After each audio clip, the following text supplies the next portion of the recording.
morning. Today is May 18th, 2024, and we are here for a second time at the newly refurbished Smart Center, the former Goodwin Drug Company. I went into great detail on our last tour on the history, so I'll just do a little brief summary at this point. The building was here beginning in the early 1880s at least. It was originally a wholesale confectioner and fancy grocery that was owned by George S. Feeny, who had been a Confederate during the Civil War and fought under Stonewall Jackson.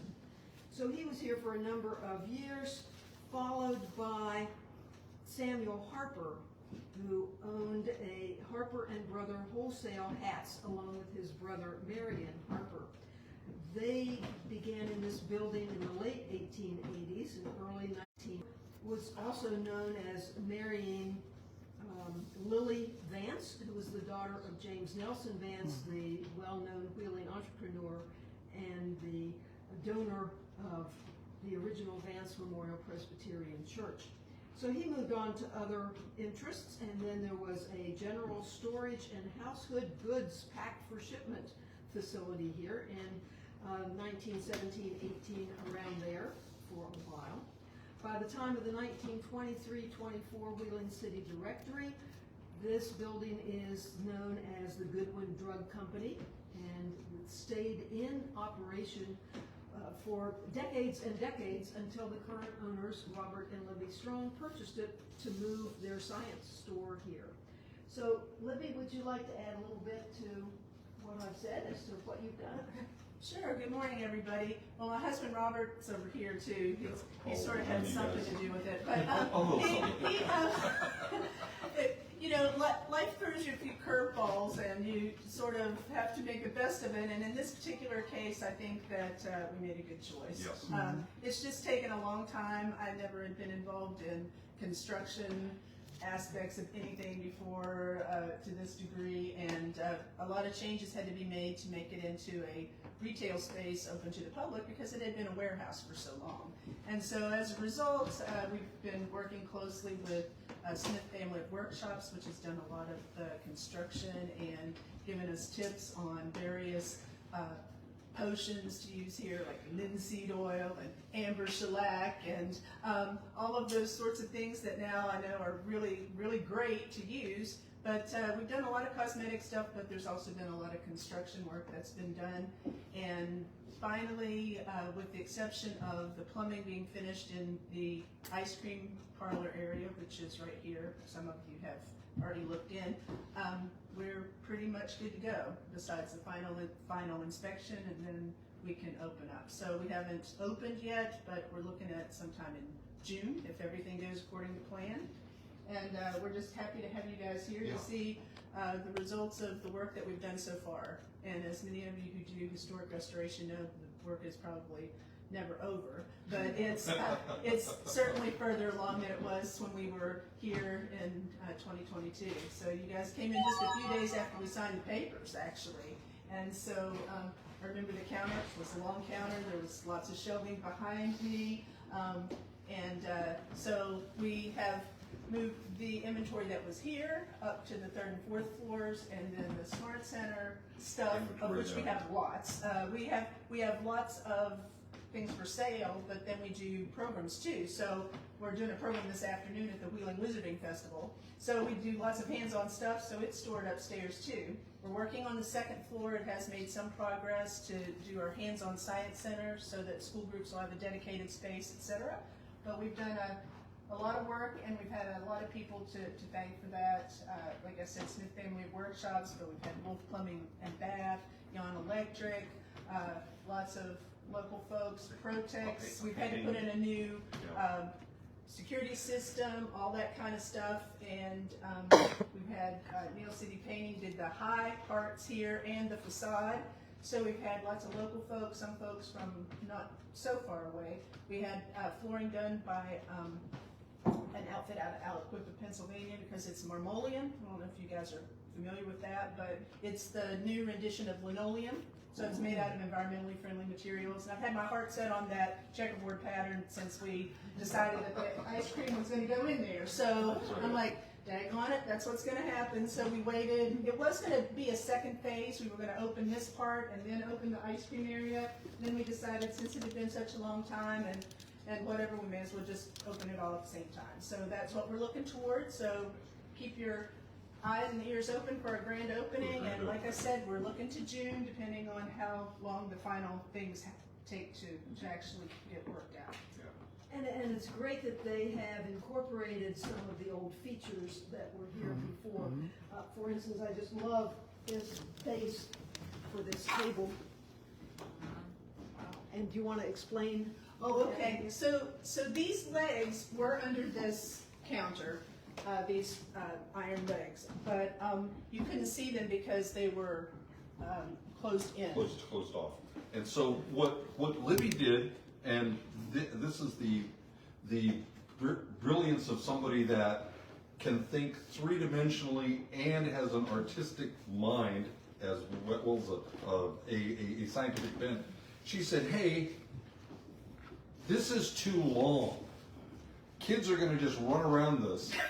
So she said, what if we cut this off here and took and put it here? Whoa. And I went, wow, that's really neat. She said, then this can be the checkout area. And then one of our friends who has been volunteering here at least once a week for over a year, if you can imagine. And she works hours and hours and hours. She said, okay, it's a little wobbly going this way. So what if we take another one of these and put it here? And now, I mean, you can't move this thing. We're like, yeah, that's a great idea. So what this was open up the wonderful people at Smith Family Workshops got one of our boards from the many shelving units that we weren't going to save because they weren't the originals. So they took this and cut it to fashion so that would then firm that up and frame that. And I think it's just spectacular. It's just really, really neat. The wooden floors, if you go down into the basement, we won't do that today because we're still drying out from the flood. It's okay down there, but it's just still kind of damp in some places. But what's interesting, if you look up at the boards, there's pressed the name of the company that did the boards, and that began in 1917. 1917. So we've done a little bit of research as to like the age of the building, as Jean said, 1880s, when Goodwin Drug Company, 1921, it seems. The floorboards that are narrower, and you guys know a lot more about these sorts of things than I do, they were probably put in when they moved to this building, when the Goodwin Drug moved to this building, because the lumber yard that made these only opened in 1917. Right. So we kind of put that together and said, okay, this and the size of the boards and everything. The wider boards that you see in here, most of them were probably the original ones, and some of them were under. In fact, the if you look right ends here. Yeah. So those Yeah. are probably the originals. Yeah, they're over here too, Robert. Yeah. So, but Yeah. the important Yeah. thing to note about that is that because this has a up from the floor sort of situation for the bottom, there was actually flood mud underneath here from. I mean, it All wasn't of the mud various floods. anymore, Over the years, but decades. from years of flood, right? So we have a box of flood mud. There might be a market for that. There probably is. I mean, you can tell because it had like grass and stuff in it. Yeah. It's really interesting, but you know. But it was they very, very, cleaned very all that fine, up too. and Silk. so Yeah. but if you notice, I mean, as you look at these posts here, you can see that the whole building slants down this way. It has nothing to do with it being in poor structural condition. It has to do with the engineering of it, that the water went out that way. And I can just envision that when there was a bad flood, which I'll make sure I show you the flood markers as we leave that I unearthed when I was taking some paint off of a cabinet back here. When it flooded, I can envision somebody just taking the broom and just swishing it out the front door, right? Because what else you gonna do? You know? Is that brilliant? And so, because we're in the floodplain now, we had to do some special stuff. For example, had to do concrete board. Okay, I didn't even know what that stuff was. So everywhere that you see the beadboard all around the upper part there, that's all concrete behind it, the concrete board. So that had to be installed. That was an extra expense. It was an extra heavy kind of thing. It's not just drywall, you know. It's all behind that, all the way up, because we're in the floodplain.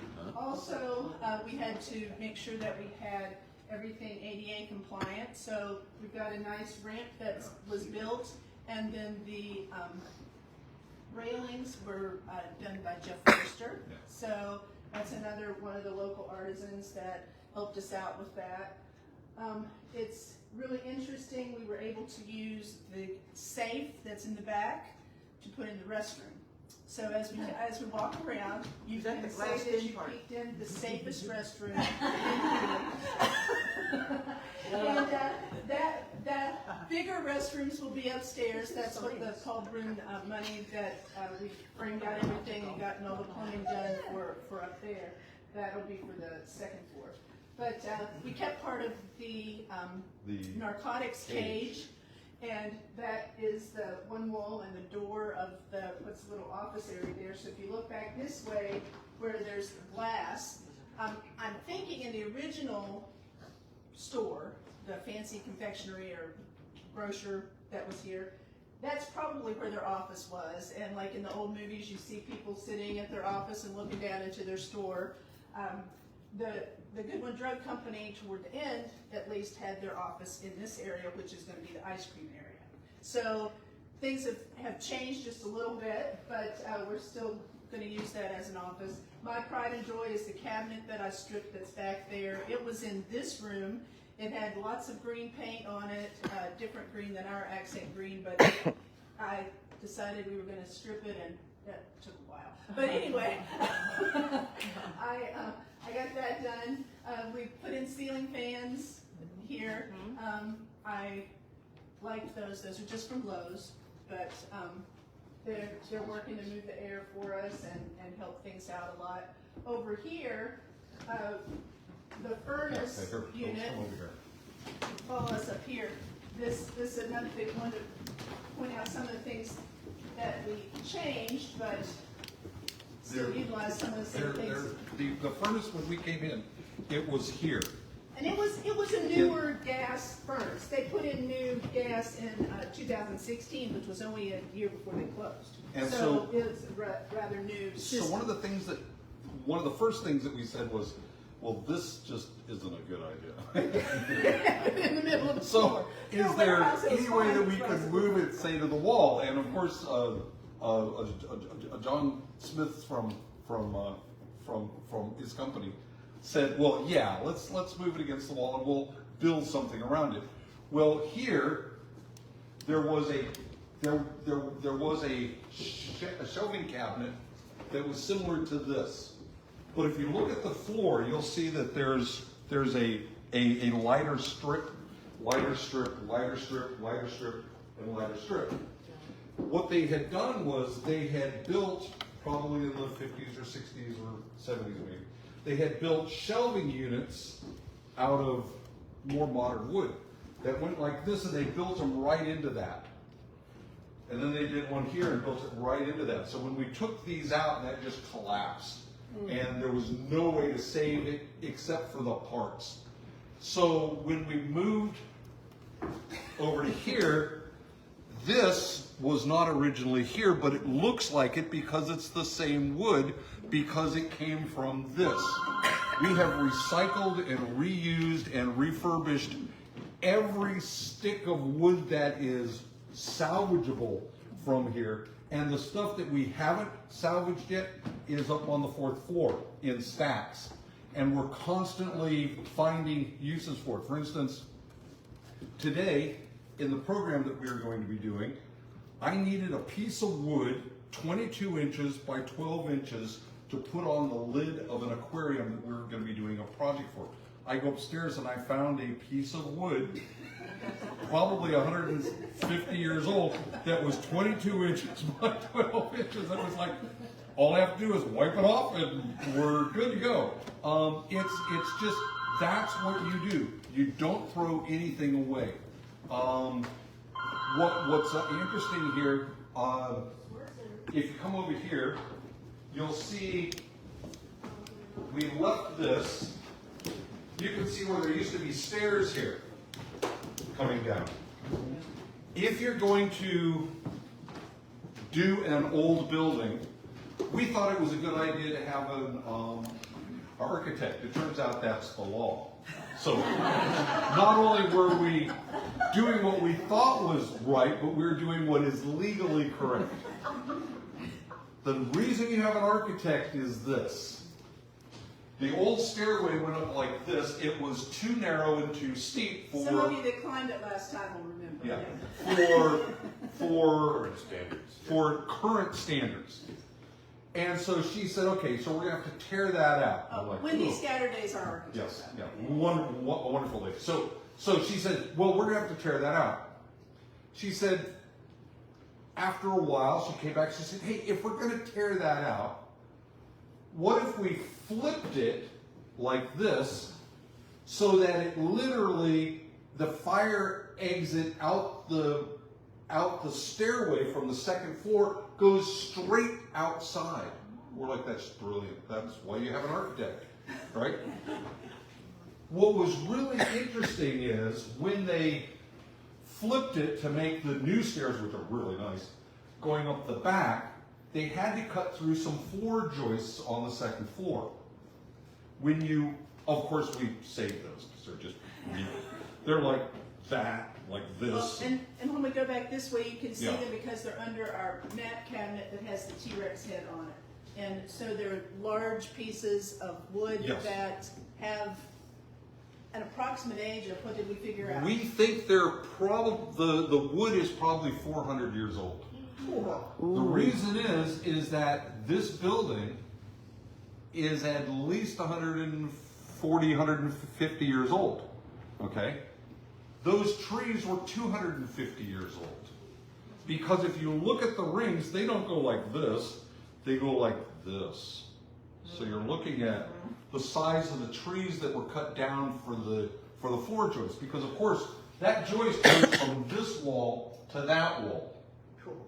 All right, and they're not every this far. They're every like that far, and they're just beautiful. And so we save those and use them as we need wood. We just go through our giant now a surplus piles of various sorts of things and find what we need. But when we go back this way, you can look at the Yeah. at those joists because they are underneath the mat cabinet Yeah. there. But this is our ramp.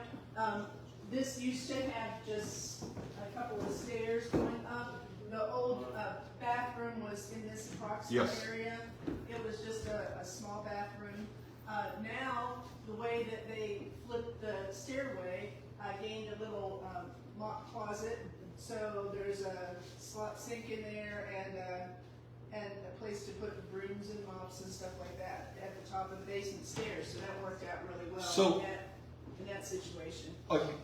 Again, what you do when you have an architect is, if you move something 6 inches one way or the other, it's still in code, but you suddenly have a mop closet where you wouldn't have before.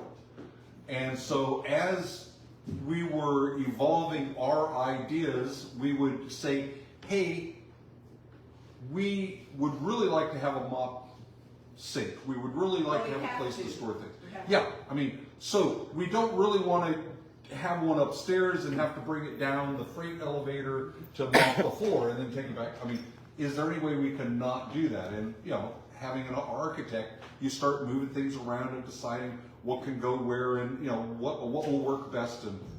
And we still have the freight elevator. It's just enclosed now with the fire code door. That'll be locked, so it's right here. Beside the one wooden ladder that has the plush on it, and the other wooden ladder that has more plush on it, and this wooden ladder that has some science kits on and over here too. So there's all kinds of wooden ladders all over the building too. So we're like, we'll use them for shelving, and figured out how to put them on the wall. So it's kind of a cool thing too. Some of the things on the very top shelves are just weird accumulations of things Robert and I have had over time. So I finished decorating. But the shelving, instead of it being in one position like it was, we were able to change the position because those shelves that were in this direction had those metal, what are they called? Whatever they're called. Shelving brackets. Yeah. I guess that's And so we took them off of those shelves and put them over here. Well, Robert put all of those up. And then we're able to actually change the height of the shelving. so that they can be any depending way on that we what want. we have for display or sale. So those were on the younger shelves over here, but for our purposes, we needed to make the shelving more adjustable. So we just cleaned them up and used them. One of the things we did, Yeah. you can't believe the number of nails that were in things. Yeah, we got And, this way. and so what we did was that I've been saving literally cans, big coffee cans of nails of all sizes and screws and everything. And so every time we need a nail or a screw, I just go in one of my coffee cans. So we've tried to literally recycle, reuse everything we possibly can. Are there cut nails? Pardon? Are there cut nails? Yes. We have a lot of loads, in fact, every. You must have gotten them by the bushel. Except for, that's a cut nail, that's a cut nail, that's a cut nail. These are special nails that go in with, yeah, there are cut nails throughout everything. Yeah. And of all sizes. So I don't know exactly how long you guys have, but we might need to move on up Sure. to Let's the move on. upper, After you- upper part Yeah. here. But you can walk on our brick. This was done by, they're called now Bigfoot Concrete and Epoxy. Justin English, he did the epoxy flooring here, which we kind of did a custom blend Yes. with some of our colors and things. Kind of what they do with garage floors, I think. Yeah, it's used a lot for garage floors, and then So this is our cage.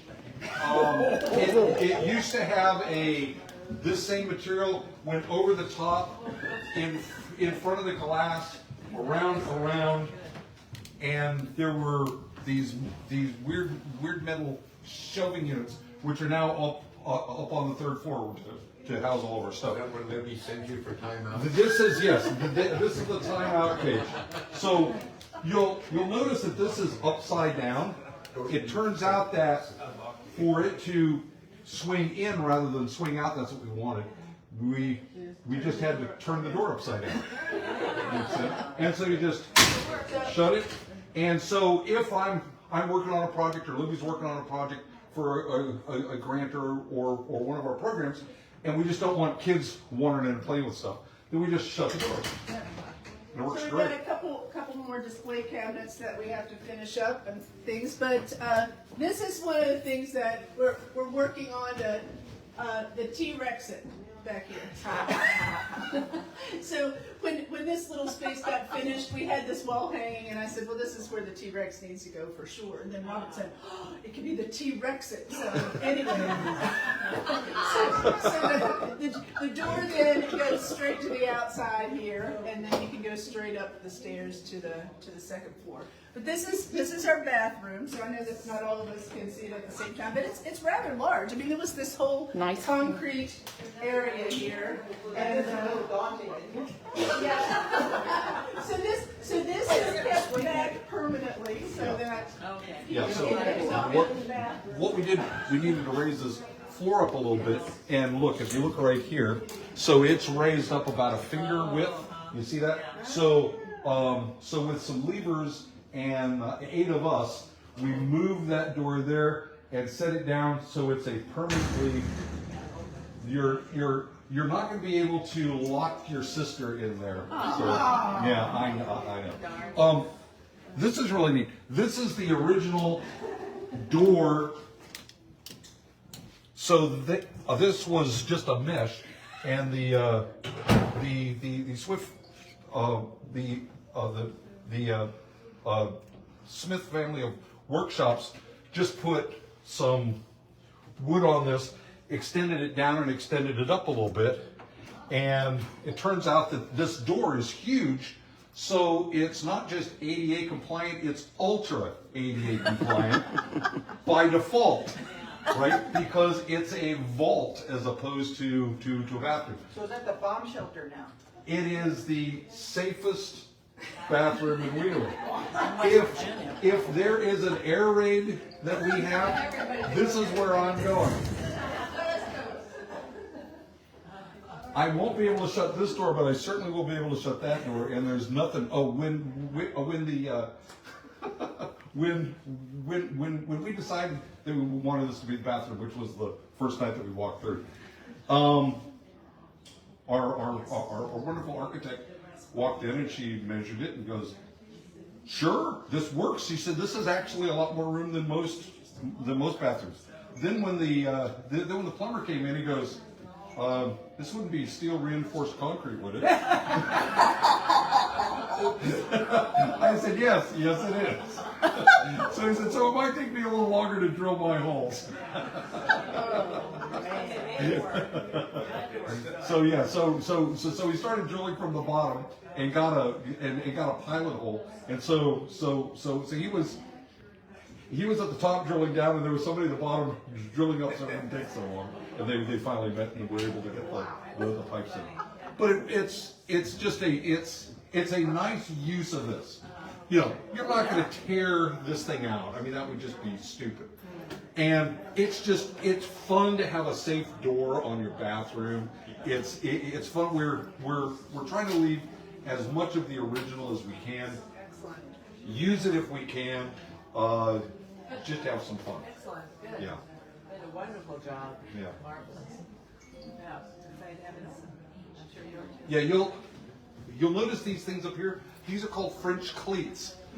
This is a 2x4 that's cut diagonally, and so what you do is you bolt those to the wall, or these are screwed actually, and then you take the other piece of the 2x4 and you can run wire or string or rope through those, and then they just set, which is really nice because if we want to say somebody comes in and buys this, then we take it down and then we put something else up, and you can move that from side to side to wherever you want.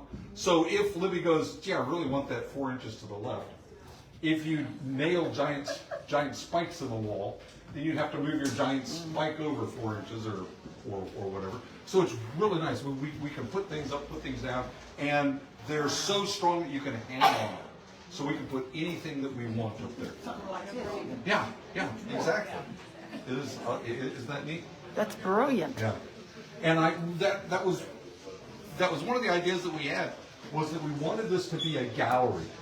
We wanted to be a gallery for replicas from the past. So here's an ichthyosaur. Here's a ancient bird that was more reptile than bird. And then as you come down, this is really cool. This is a trackway, and I love the lighting is right here. In fact, that's why we put this here. You can actually see the footprints. This is of an amphibian in West Virginia. This trackway was found in West Virginia, and so this is a cast of that.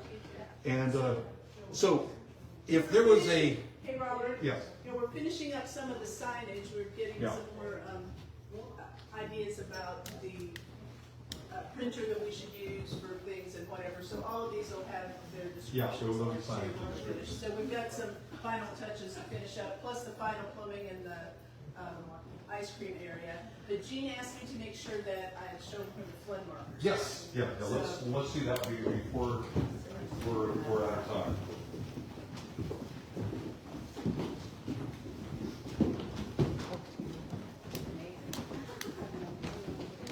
Hey Libby, what, are you selling stuff now, or are you waiting till you open?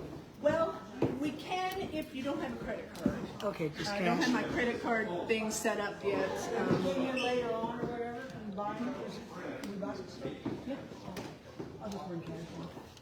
So if you want to see those floor joists, those are over here under the back end. So that's what we were talking about. See how big, yes, how big they are?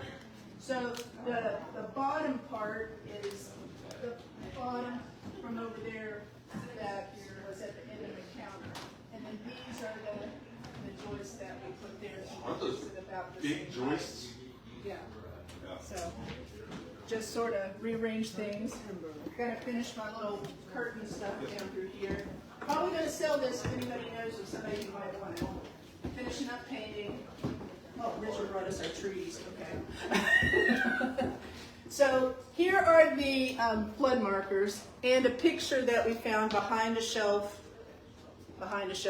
of folks that apparently worked here, and we think this must be the 1930s. 3 bays are actually going to be kiosks for the history of the building, history of Goodwin Drug, and then our history, because I was telling Jean earlier, we've actually been doing things in the area for almost 30 years.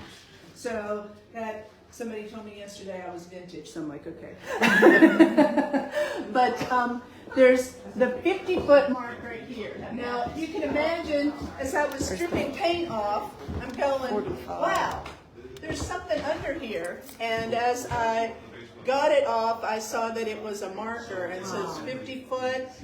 There's 48.7 and then 55.9 down at the bottom, and that one actually has the date. That one's 1937. So, yeah. So, but this is before the flood prevention stuff that happened in the area and whatnot. So I think we'll be better off. Now the last flood that we had here, we did have water in the basement, and Does it come to the drain or? it comes up through the drain. Yeah, we were monitoring where it was, and then it was. But we've got a good drain there, so once the water receded, it drained, and then next door was pumping, and everybody was trying to get the water out, and so, but we didn't have anything down there stored besides rocks.